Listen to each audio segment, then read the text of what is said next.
right, we're back. Welcome back to the I Get Better podcast with your host, Phaedra Smith. And I am your host, Charlene Renee.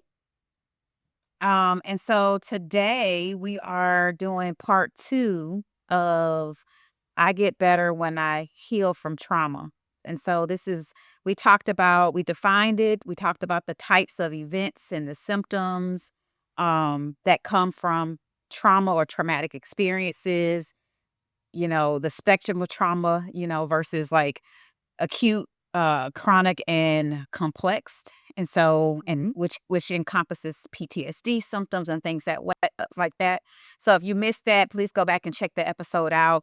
But now we're going to be talking about consequences or barriers that prevent us from getting better, consequences of not getting better, and then also some ways to get better. We want to make it tangible and not everybody's going to go to therapy, so we like to also be able to put some tips and stuff into our episodes just talking about how we can get better Right. from Some some of these practical things. ways. Yeah. Yeah. Yeah. Okay. So let's get into it. Let's talk about the consequences. What are the things that may happen if you neglect to address the trauma that you've Yeah. experienced? If you say, I'm not even going to make any attempts to deal with this, I may get into that avoidance, as you talked about, or just denying that anything happened, or, it's not a big deal. So, yeah, what are some of the consequences that you would um, be able to share that you've seen or experienced? I just think you just mentioned something that reminded me of the whole not a big deal thing. I think that we can be so traumatized as human beings that we normalize so many things that are not normal. And so I've had so many clients that I've come in contact with, even just as doing sexual abuse therapy. Things were so normalized. I had to do a lot of education, right? To talk about that thing that happened to you was not normal. People don't grow up like that, right? And so, I think just one of the barriers, or consequences, of a lack of education or a lack of acknowledgement or being in denial is that we don't heal, right? Because we can't heal what we can't acknowledge. Um, Yeah, if and it's then hidden, right? if it's yeah, Or if it's normalized, to your it's point, but normalized. definitely if it's hidden. Hmm. Okay. Um, yeah. Go ahead.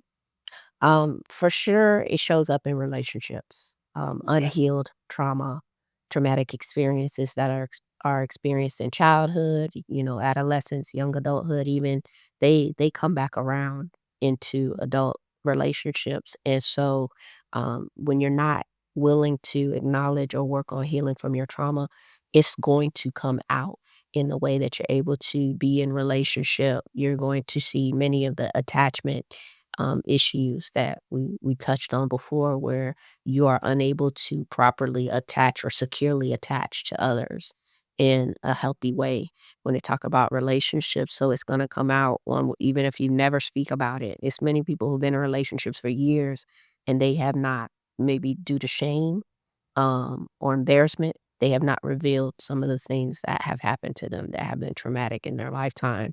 For some people, they may not be aware because sometimes we will forget. Um, there's that. Um, the brain can be protective at times, and so it can, block some memories out, and then they can only maybe be awakened later in life.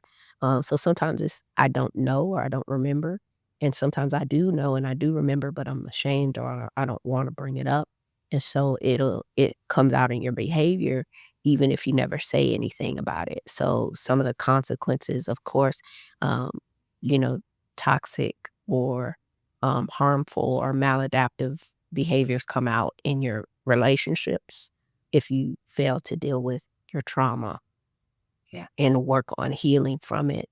And sometimes you can only do that outside of being in a relationship. So sometimes you need to really be by yourself for a little bit, To heal. and not isolate necessarily, but not be in relationship while you're trying to work on healing from your trauma. Don't try to heal and be in a Yes. relationship at Don't the same time. traumatize.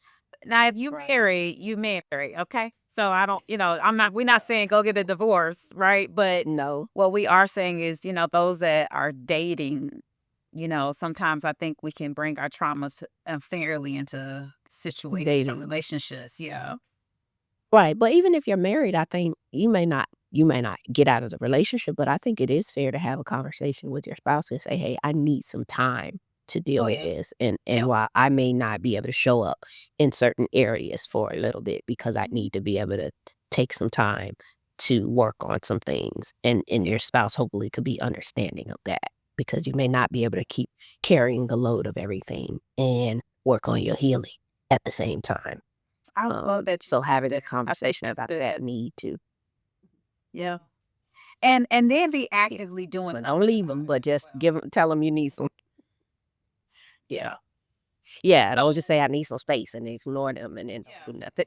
Yeah. Sure. Yeah. I don't let it ever help you again. For sure.